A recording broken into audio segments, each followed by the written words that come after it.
ఆంధ్రప్రదేశ్ తాడేపల్లి వైఎస్సార్సీపీ అధ్యక్షులు మాజీ ముఖ్యమంత్రివర్యులు వైఎస్ జగన్మోహన్ రెడ్డిని తాడేపల్లి నివాసంలో కలిసిన గన్నవరం మాజీ ఎమ్మెల్యే వల్లభనేని వంశీ దంపతులు. వల్లభనేని వంశీపై 11 కేసులు పెట్టిన కూటమి ప్రభుత్వం. సుమారు 140 రోజుల పాటు కారాగారంలో ఉన్న వంశీకి బెయిల్ వచ్చిన విషయం మనకు తెలిసినదే. కష్టకాలంలో అండగా నిలిచినందుకు వైఎస్సార్సీపీ అధినేత వైఎస్ జగన్కు ధన్యవాదాలు తెలియజేసిన వల్లభనేని వంశీ దంపతులు.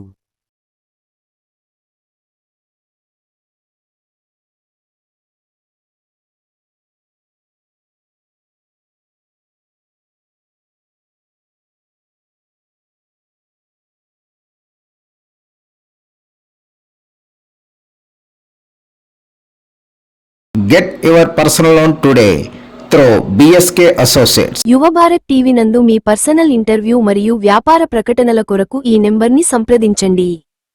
వీక్షకులకు ధన్యవాదాలు.